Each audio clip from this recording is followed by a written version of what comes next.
মানুষ অসুস্থ কেন হন? শারীরিক দুর্বলতার কারণে? না, মানুষ অসুস্থ হন তার মানসিকতার কারণে, তার বিবেকের কারণে, তার কর্মের কারণে, তার ক্রোধের কারণে। আর যখন কেউ সুস্থ হন, ঠিক হয়ে যান, তার মানে এটা নয় যে শুধু ওষুধের জন্য তিনি সুস্থ হয়েছেন। না, এটা কারোর তার প্রতি প্রেমের প্রভাব, বিশ্বাসের প্রভাব, সম্বলের প্রভাব। শুধুমাত্র ওষুধ দিয়ে কিছুই হয় না। যদি মনে প্রেম থাকে, বিবেক থাকে, বিশ্বাস থাকে, সম্বল থাকে, তবেই সেই ওষুধ কাজ করতে পারে।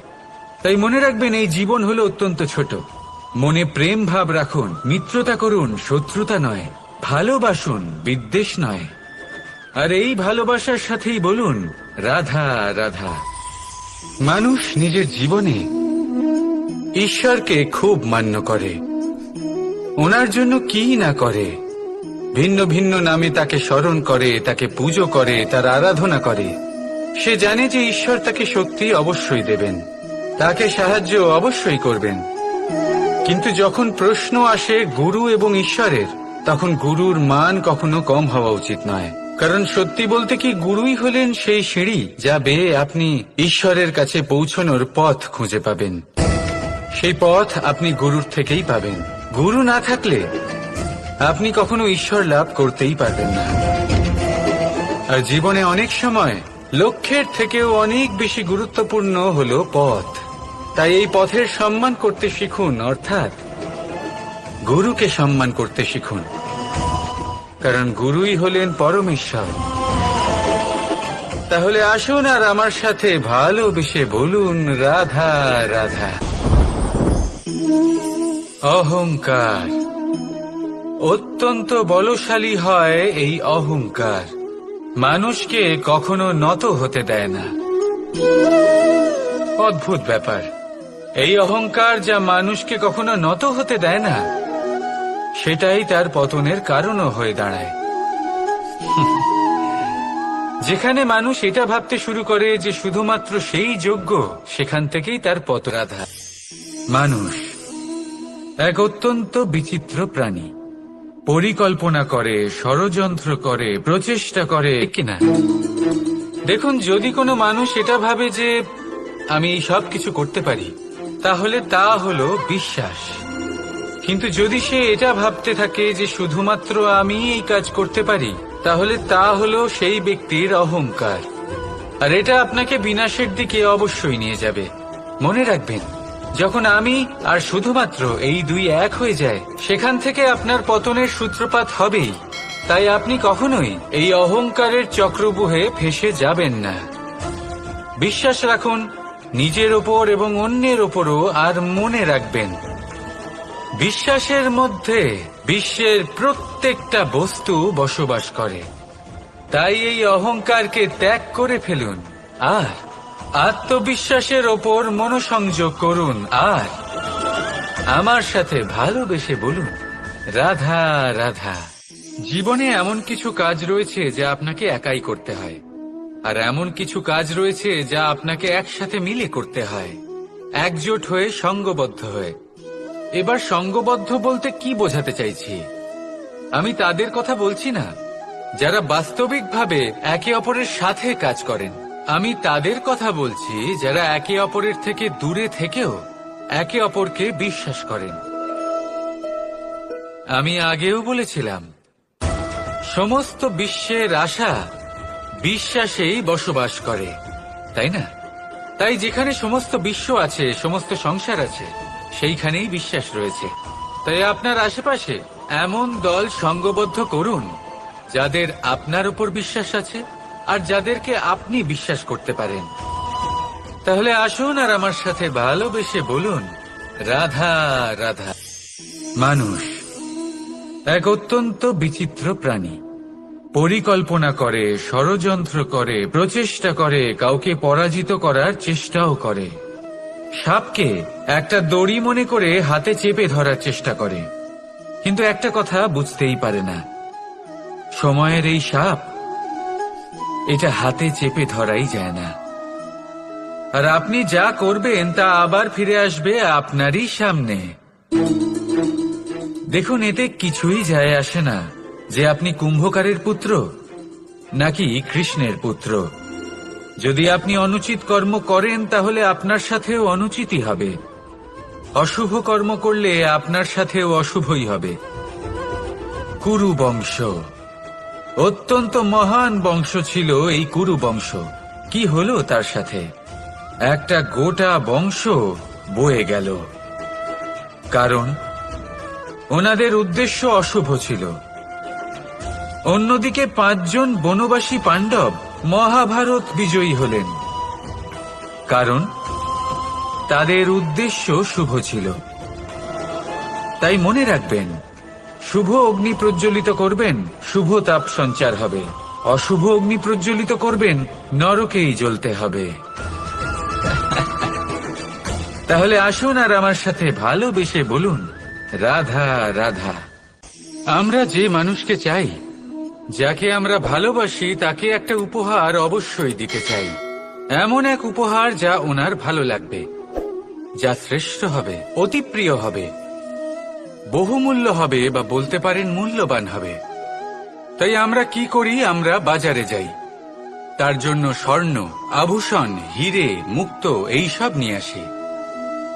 কিন্তু এটাই কি সর্বশ্রেষ্ঠ উপহার? কখনোই না। সর্বশ্রেষ্ঠ উপহার হল স্বাধীনতা, তাকে নিজের মনের মতো বাঁচার স্বাধীনতা। যদি আপনি কাউকে স্বাধীনতা না দিতে পারেন, তাহলে সে কোথাও না কোথাও বন্দী হয়ে যায়, তার বিকাশ কোথাও না কোথাও আটকে যায়। কিন্তু যদি আপনি কাউকে স্বাধীনতা দিতে পারেন, তাহলে আপনি দেখবেন ও সমস্ত সংসারকে, এই জীবনকে নিজের দৃষ্টিভঙ্গি দিয়ে দেখবে, বুঝবে যে কোনটা হলো উচিত আর কোনটা হলো অনুচিত। আর এটাই হলো সর্বশ্রেষ্ঠ। আর এবার যদি কাউকে স্বাধীনতার মাধ্যমে এত বড় একটা শক্তি দিতে পারেন, তাহলে আপনি আমাকে বলুন, এর থেকে বড় উপহার আর কি হতে পারে? সমর্পণ। যখন আপনার বিশ্বাসের প্রয়োজন পড়বে, যে মানুষ আপনার রাধা রাধা, আপনার জীবনে আপনার প্রকৃত বন্ধু আসলে কে? আপনার সব থেকে শ্রেষ্ঠ মিত্র আসলে কে? তিনি যিনি সময় এলে পরে আপনাকে সাহায্য করেন, নাকি তিনি যিনি সময় এলে পরে আপনাকে অর্থ দেন? দেখুন, আমরা হলাম মানুষ, আমাদের জীবনে লেনদেন চলতেই থাকে। এটা আমাদের জীবনের অভিন্ন অংশ।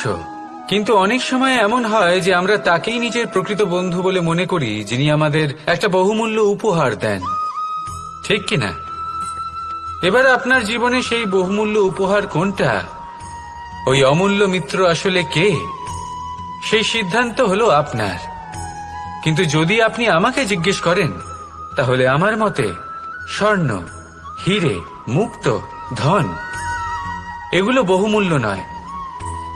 বহুমূল্য হলো সঙ্গ, যখন আপনি একা হয়ে যাবেন, সময়, যখন আপনার তাকে প্রয়োজন হবে, সমর্পণ, যখন আপনার বিশ্বাসের প্রয়োজন পড়বে। যে মানুষ আপনার প্রতি এই 3 গুণ প্রদর্শন করেন, যিনি আপনার কঠিন সময়ে আপনাকে অবশ্যই সঙ্গ দেবেন, যখন আপনার প্রয়োজন পড়বে আপনাকে অবশ্যই সময় দেবেন, আপনার প্রতি সম্পূর্ণ সমর্পিত থাকবেন, সেই হলো আপনার আসল মিত্র, সেই হলো আপনার প্রকৃত বন্ধু।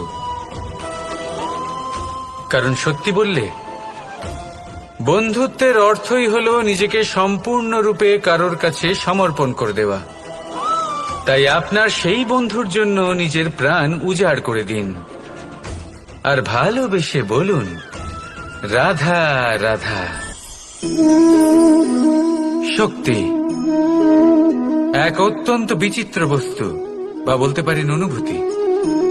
পিতা সবসময় চান যেন তিনি তার শক্তি পুত্রকে সঁপে দিতে পারেন, যাতে সে শক্তিশালী হয়, যাতে তার মঙ্গল হয়। তার পুত্র সবসময় চায় যাতে সে পিতার সেই শক্তি লাভ করে।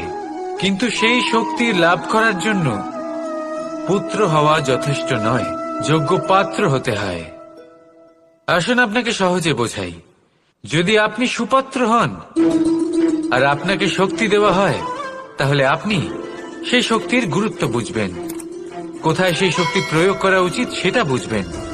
আর এটা যেহেতু অর্জন করা শক্তি হবে, সেই শক্তির অপব্যবহার হবে না। কিন্তু যদি এই আপনি কুপাত্র হন আর যদি আপনাকে এই শক্তি দেওয়া হয়, তাহলে কি হবে? দেখতে গেলে এই শক্তি আপনি দান হিসেবে পেয়েছেন, তাই না আপনি এই শক্তির গুরুত্ব বুঝবেন আর না এর প্রয়োগ আপনি জানবেন। তার অপব্যবহার হওয়া সুনিশ্চিত। তাই যদি আপনি কোনো শক্তি অর্জন করতে চান, তাহলে আগে তার যোগ্য হয়ে উঠুন। পুত্র নয়, পাত্র হয়ে উঠুন। আর আমার সাথে ভালোবেসে বলুন, রাধা রাধা। শক্তি শক্তি অর্জন করা এতটা কঠিন নয় যতটা শক্তি লাভ করার পরে সেই শক্তি সামলানো কঠিন হয়। কারণ যেই মানুষ শক্তি লাভ করে তার মনে গর্ববোধ জন্মায়, জন্মায় অহংকার, জন্মায় জেদ। তাই শক্তি প্রাপ্ত করার সাথে বিনম্র থাকাও অত্যন্ত আবশ্যক। আর এটা আমাদের শেখা উচিত বৃক্ষের থেকে। বৃক্ষ যা আমাদের ফল দেয়, বৃক্ষ যা যত ফল দেয় ততটাই ঝুঁকে যায়। আমরা পাথর মারি ওই বৃক্ষের থেকে ফল প্রাপ্ত করার জন্য। সেই পাথরের মার সহ্য করেও বৃক্ষ আমাদের ফল দেয়। কোনো গর্ববোধ নেই, কোনো অহংকার বোধ নেই। আর সেই জন্য এই বৃক্ষের পুজো করা হয়। এটাই হলো মাহাত্ম্য শক্তির সাথে বিনম্রতার।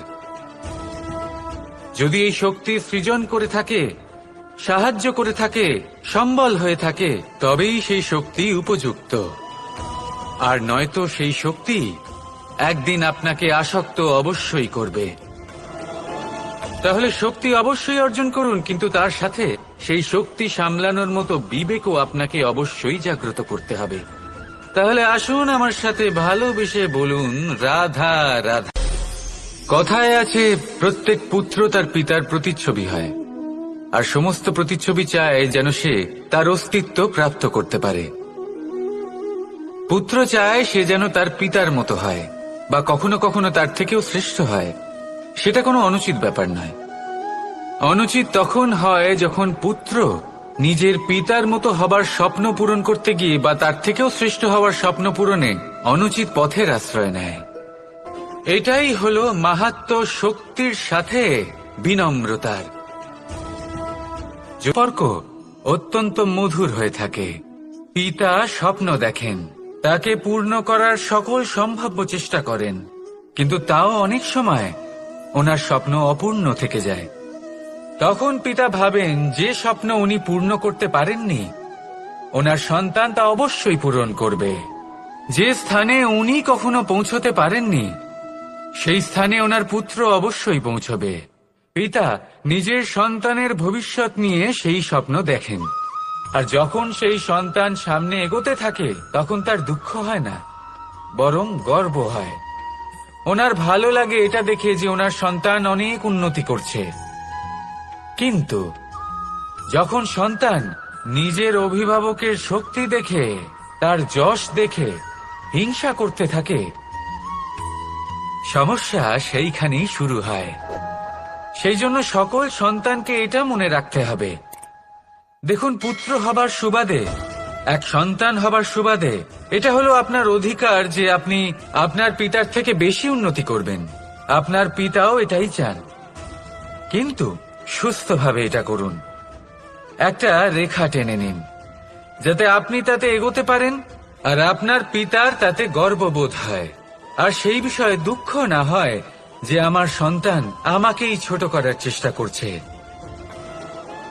ইতিহাস সাক্ষী রয়েছে, যে মানুষ অন্য কাউকে ছোট করার চেষ্টা করেছেন সেই মানুষই ছোট হয়ে গেছেন।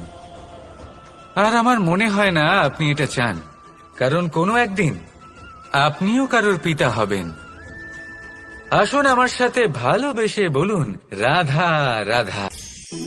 ভক্তি আর শক্তি, এই দুইয়ের মধ্যে সম্পর্ক অত্যন্ত সরল। মানুষ ভক্তি করেন যাতে তিনি শক্তি লাভ করতে পারেন, আর শক্তি লাভ করার পরে ভক্তিভাব ভুলে যান, আর শক্তির প্রতি আসক্তিতে মত্ত হয়ে যান, আর সেখান থেকেই তার বিনাশ শুরু হয়। কেন? কারণ ভক্তির দ্বারা প্রাপ্ত শক্তি অন্য কারোর হিতের জন্য ব্যবহার করতে হয়, অন্য কারোর মঙ্গল করার জন্য ব্যবহার করতে হয়, কারোর বিনাশের জন্য নয়। এবার যদি আমি আপনাদের একটা উদাহরণ দিয়ে বোঝাই, তাহলে কোদাল দিয়ে আমরা মাটি কোপাতে পারি, একটা গর্ত খুঁড়তে পারি যাতে একটা নতুন বৃক্ষ জন্ম নিতে পারে, একটা বৃক্ষ যা অন্য জীবকে ফল প্রদান করবে, যাত্রীদের ছায়া প্রদান করবে।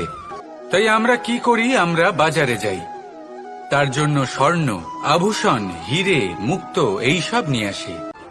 কিন্তু এই কোদালের ব্যবহার যদি আমরা অন্য কারোর ক্ষতি করার জন্য করি, তাহলে ক্ষতি শুধুমাত্র আমাদেরই হবে। তাই জীবনে যদি আপনি কোনো শক্তি লাভ করেন, হয়তো ভক্তির দ্বারা বা অন্য যেখান থেকেই হোক, তার সদ্ব্যবহার করতে শিখুন, নয়তো এই প্রাপ্ত শক্তি আপনার পতনের কারণ হয়ে দাঁড়াবে। তাহলে আসুন আমার সাথে ভালোবেসে বলুন, রাধা রাধা। অনেকদিন আগে একটা ব্যক্তি ছিল, নদীর ধারে তার একটা ক্ষেত ছিল, খুব সুন্দর একটা ক্ষেত।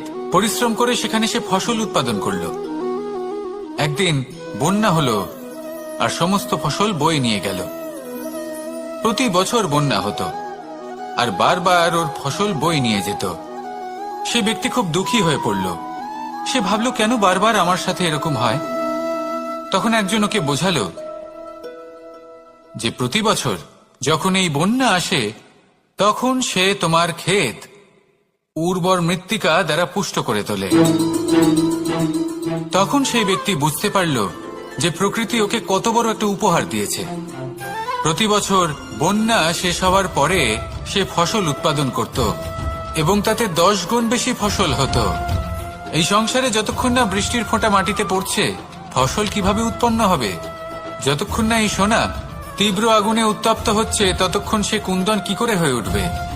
সেইভাবেই যতক্ষণ না আপনি সমস্যার সম্মুখীন হচ্ছেন, জীবনে সামনে এগোবেন কিভাবে? তাই বিপদ হোক বা সমস্যা, তার সম্মুখীন হন, আর তাও ইতিবাচক মনোভাব নিয়ে। দেখবেন অবশেষে আপনি বিকাশের পথে অগ্রসর হয়েছেন।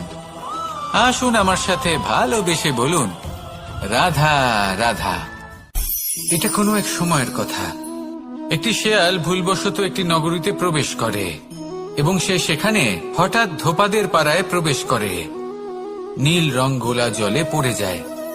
কোনো ক্রমে পালিয়ে পালিয়ে আবার সে বনে ফিরে আসে। অন্য সব প্রাণীরা ওকে দেখে আর ভয়ভীত হয়ে পড়ে। তখন সেই শেয়াল ফন্দি এঁটে সবাইকে বলল যে, আমি হলাম দেবদূত আর তোমাদের সকলকে রক্ষা করতে এসেছি। সবাই ওর কথা মেনেও নিল।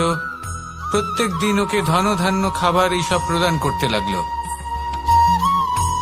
তারপরে এমন একটি রাত এলো যেদিন দূরে কোথাও কিছু শেয়ালের দল তাকে ডাকতে শুরু করলো।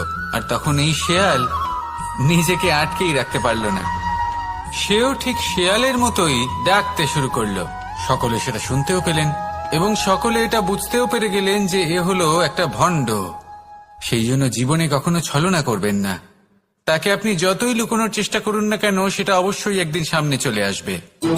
আর তার থেকেও বড় শিক্ষা হলো এটা যে কারোর জীবনে সম্পত্তি, ধন ধান্য এসব চলে আসাতে তার বুদ্ধির বৃদ্ধি ঘটে না, তার ব্যবহার শুভ হয় না। এটা তখন হয় যখন সেই ব্যক্তি সেটা নিজে পেতে চায়, তার জন্য ভাবনা চিন্তা করে, কর্ম করতে থাকে। আর যখন একজন ব্যক্তি নিজের বুদ্ধি এবং ব্যবহার উন্নত এবং শ্রেষ্ঠ করে তুলতে পারেন, তখন তিনি নির্ধন হয়েও ধন অর্জন করতে পারেন। ঠিক পদ্মফুলের মতো। একটি পদ্মফুল কিন্তু জন্ম নেয় পাকের মধ্যে। তারপরেও এই পদ্মফুল দেবতাদের প্রসাধনের অঙ্গ হয়ে ওঠে। আসুন আর আমার সাথে ভালোবেসে বলুন, রাধা রাধা। মানুষের শরীরের বিভিন্ন অঙ্গ দ্বারা ভিন্ন ভিন্ন প্রকারের কাজ করা হয়। আর সেই জন্য মানুষ নিজের শরীরের যত্ন করে, তার খেয়াল রাখে, নিজের শরীরকে সুস্থ রাখে, স্বচ্ছ রাখে, বস্ত্র পরিধান করে, আর কোথাও আঘাত লাগলে ক্ষতস্থান ঢেকে ফেলে। মানুষের শরীরে এমন একটি অঙ্গ আছে যা চোখে দেখা যায় না, যা অদৃশ্য থাকে, কিন্তু সেইটা দিয়ে মানুষের বিষয়ে অনেক কিছু জানা যায়। এবং মানুষের শরীরের সেই অঙ্গের নাম হল বাণী, আপনার ভাষা, আপনি যেভাবে কথা বলেন, যার সাথে কথা বলেন, আপনি যেভাবে শব্দ চয়ন করেন, তার দ্বারা আপনার বিষয়ে অনেক কিছু বোঝা যায়, আপনার ব্যক্তিত্বের বিষয়ে অনেক কিছু বোঝা যায়। সেই জন্য সবসময় কিছু বলার আগে একটু ভেবে নিন, নিজের কথার ওপর একটু নিয়ন্ত্রণ রাখুন। আমার কথা শুনুন, এই হৃদয়কে শুদ্ধ করে তুলুন। যদি এই হৃদয় শুদ্ধ থাকে, তাহলে সর্বদা মধুর বাণী নির্গত হবে, যা সবাইকে প্রফুল্ল করে তুলবে। আর তখন এই মন প্রসন্ন হয়ে বলবে, রাধা রাধা। কিছু মানুষ চিরকাল দুঃখে থাকেন, বলেন যে দূরত্বের কারণে ওনাদের ভালোবাসা সমাপ্ত হয়ে গেছে। এমনও কিছু মানুষ আছেন যারা বলেন যে দূরত্বের জন্য ভালোবাসা বৃদ্ধি পায়। কেউ বলেন কাছাকাছি এলে ভালোবাসা বৃদ্ধি পায়। কিন্তু আসল সত্য হলো এটাই যে দূরত্ব ভালোবাসা পরিমাপ করার কোনো মাপদণ্ডই নয়। চাতক পাখিকে দেখুন, সারা বছর সে অপেক্ষা করে যে কখন বর্ষা আসবে আর ওর তৃষ্ণা নিবারণ হবে। বর্ষার জল ছাড়া ও আর অন্য কোনো জল পান করে না। তাহলে বলুন, এই যে দূরত্বের জন্য ওদের ভালোবাসা কি সমাপ্ত হলো? এই ভালোবাসা আপনার মানসিকতা বুঝতে পারে, সে আপনার মনে লুকিয়ে থাকা আবেগ বুঝে নিতে পারে। তা সে আপনি যতই দূরে চলে যান না কেন, যতই কাছে আসুন না কেন, শুধু নিজের আবেগগুলিকে কখনো মলিন হতে দেবেন না, স্বার্থ জড়িয়ে ফেলবেন না। প্রেমকে পবিত্র করে তুলুন, এই প্রেম ক্রমাগত বৃদ্ধি পাবে। আসুন আর এই ভালোবাসার সাথে বলুন, রাধা রাধা। মানুষ নিজের জীবনে সেই সবকিছু লাভ করতে পারে যা সে কামনা করে। শুধু প্রয়োজন হলো ইচ্ছে এবং সিদ্ধান্তের। এবারে ইচ্ছে আসলে কি? সেটা হলো এই মনে প্রকট হওয়া একটি ভাবনা, একটি আবেগ। শুধু তা দিয়ে কিছুই হয় না। যখন সেই ইচ্ছের সাথে দৃঢ় প্রতিজ্ঞা জুড়ে যায়, তখন বিষয়টা এগোতে থাকে। একটা উদাহরণ দিই, ধরুন আপনি মরুভূমিতে আছেন এবং আপনি মধুর জল পান করতে চান। এটা হলো শুধুমাত্র আপনার মনের একটি ইচ্ছে। যখন এই ইচ্ছের সাথে সিদ্ধান্ত জুড়ে যায়, তখন আপনি সেই মরুভূমিতে গর্ত খুঁড়তে চেষ্টা করেন। আর যখন এই সিদ্ধান্তের সাথে নিষ্ঠা জড়িত হয়, তখন আপনাকে সেই জল লাভ করার থেকে কেউ বাধা দিতে পারে না। ইতিহাস এটার সাক্ষী, যিনি নিশ্চিত করেছেন তিনি সেই সবকিছু লাভ করেছেন যা তিনি লাভ করতে চেয়েছেন।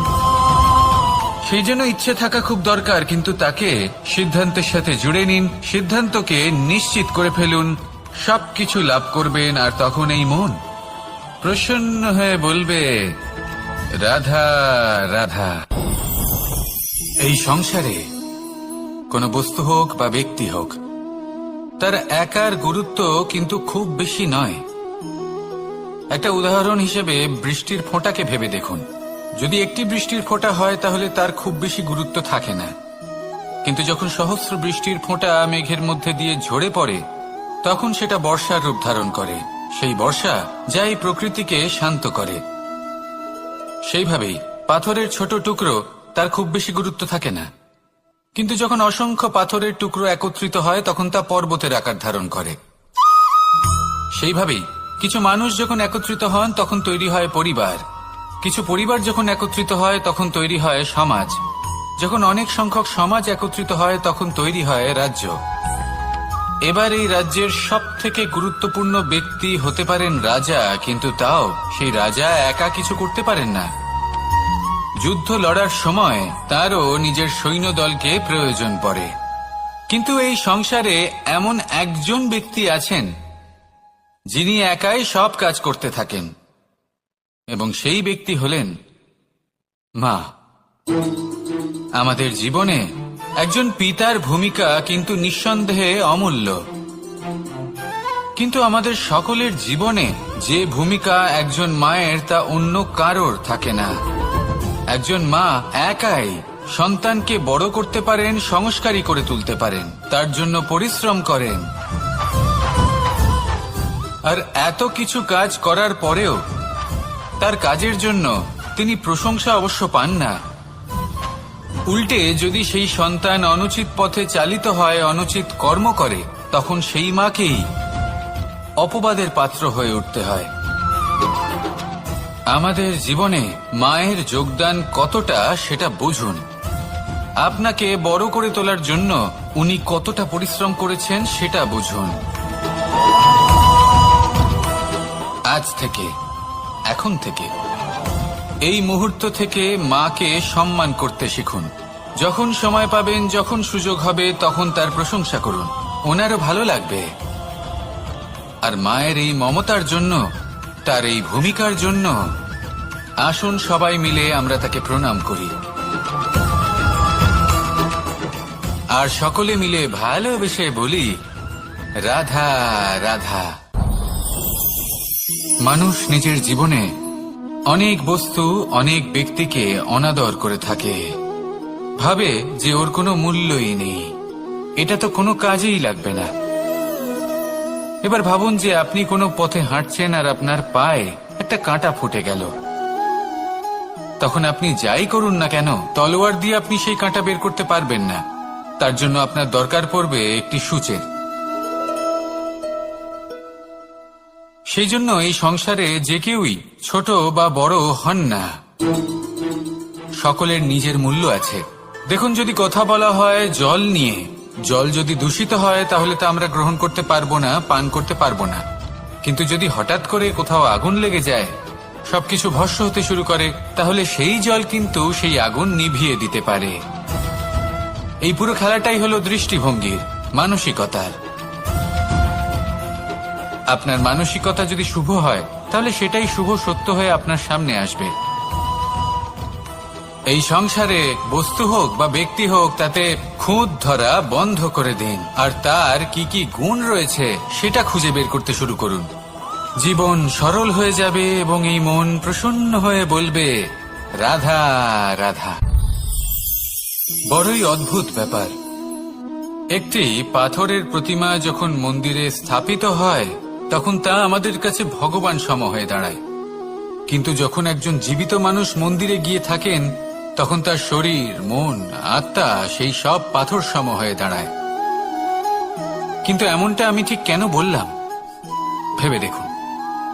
মানুষ এটা চান যে কোনো পরিস্থিতি, যে কোনো স্থানেই তার বিজয় হোক, কিন্তু এখানে এসে সে পরাজিত হয়। এরকম ঠিক কেন হয়? সমস্ত খেলা হলো ভাবনা চিন্তার, বিচারধারার, দৃষ্টিভঙ্গির, উত্তরদায়িত্বের খেলা। পাষাণের এই প্রতিমা, তার একটি উত্তরদায়িত্ব আছে, আশা ধরে রাখার দায়িত্ব। সেই আশা জানিয়ে মানুষ মন্দিরে আসেন। তেমনি মানুষের একটি উত্তরদায়িত্ব আছে, যেটা সে ভুলে যায়। আর সেই উত্তরদায়িত্ব হলো এটা, যে মন্দিরে যে ভগবানকে সে প্রসন্ন করতে যাচ্ছে, তাকে সে তখনই খুঁজে পাবে যখন পূর্ণরূপে সে সমর্পিত থাকবে। যদি মনে সমর্পণের ভাব না থাকে, তাহলে ভগবান কখনো প্রসন্ন হবেন না। নিজের উত্তরদায়িত্ব বোঝার বদলে মানুষ শুধু একটা অনুষ্ঠান পালন করেন। যেমন ফুলের একটা মালা অর্পণ করেন, আর সেই কারণেই তিনি পরাজিত হন। আপনি ফুলের মালা অর্পণ করুন, প্রসাদ অর্পণ করুন, কিন্তু মনের মধ্যে পূর্ণ সমর্পণের ভাব থাকা প্রয়োজনীয়। তবেই আপনি মন্দিরে গিয়েও প্রাণবন্ত হয়ে থাকতে পারবেন, তবেই ঈশ্বরকে প্রসন্ন করতে পারবেন। আসুন আমার সাথে ভালোবেসে বলুন, রাধা রাধা। আমাদের মধ্যে বেশিরভাগ মানুষ সেই পরম শক্তিতে, সেই পরমেশ্বরের ওপর আস্থা রাখি, আর সেই জন্য আমরা বারবার মন্দিরে যাই, পুজো অর্চনা করি, নৈবেদ্য অর্পণ করি। কিন্তু অত্যন্ত গুরুত্বপূর্ণ একটা বিষয়ে আমরা ভুলে যাই, আর সেটা হলো যে পাষাণের সেই প্রতিমা যা মন্দিরে স্থাপন করা হয়েছে, তাদের মধ্যে আমরা ঈশ্বরকে খুঁজে পাবো না যতক্ষণ না বাড়িতে বিরাজমান ঈশ্বর, অর্থাৎ আমাদের মাতা পিতা, তাদেরকে আমরা সেবা করছি। দেখুন, ঈশ্বর নিশ্চিত রূপে এই সংসার নির্মাণ করেছেন, কিন্তু আপনি সেই সংসারের অংশ তবে থেকে হয়েছেন যেদিন থেকে এই সংসারে আপনি পদার্পণ করেছেন। আর এই উত্তরদায়িত্ব পালন করেছেন কারা? আপনার মাতা পিতা। ঈশ্বর আছেন, এই ভাবনা আপনার মধ্যে জাগ্রত হয়েছে আপনার মাতা পিতার মাধ্যমে। সেই জন্য মন্দিরে গিয়ে আপনি যতই প্রসাদ বিতরণ করুন তার কোনোই অর্থ নেই যদি ঘরে বসে থাকা মাতা পিতা অভুক্ত থাকেন।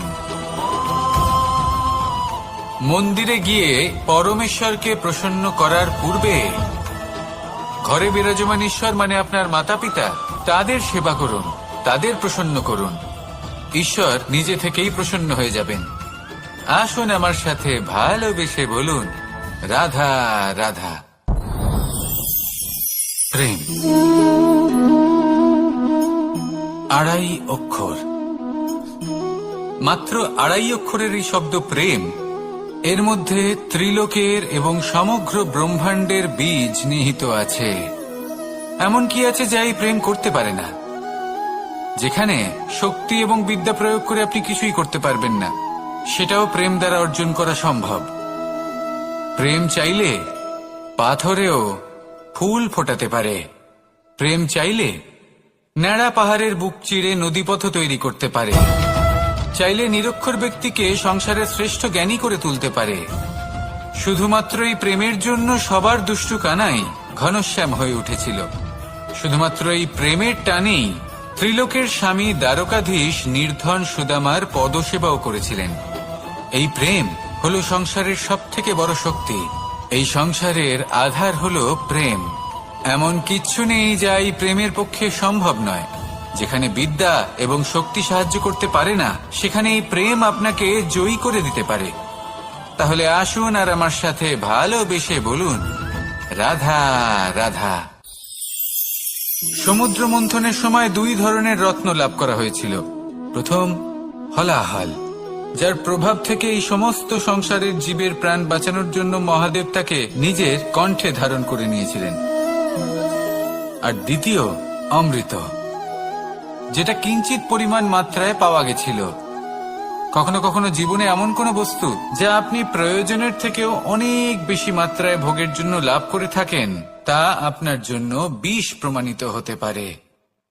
যেমন জল, প্রয়োজনের থেকে অনেক বেশি মাত্রায় যদি এই জল আসে তাহলে আপনার প্রাণ কাটতে পারে। কিন্তু পরিশ্রমের পরে এক পাত্র শীতল জল দ্বারা আপনি যদি স্নান করে নেন, তাহলে তা আপনার শরীরের জন্য অমৃত হবে। পরিশ্রম করার পরে যদি আপনার শরীর এক পাত্র খাবার লাভ করে, তাহলে তা আপনার শরীরের জন্য অমৃত। কিন্তু যদি কোনো পরিশ্রম না করেই আপনি দিনরাত শুধুই খাবার গ্রহণ করতে থাকেন, তাহলে আপনার কাছে তা বিষ সমান। বিষ এবং অমৃত গ্রহণ করাটা আপনার উপরে নির্ভর করছে। কোনো বস্তু আপনার পক্ষে বিষও হতে পারে, আবার অমৃতও হতে পারে। নির্ভর করছে যে আপনি সেটা কিভাবে ব্যবহার করছেন, কতটা মাত্রায় ব্যবহার করছেন। আসুন আমার সাথে ভালোবেসে বলুন, রাধা রাধা।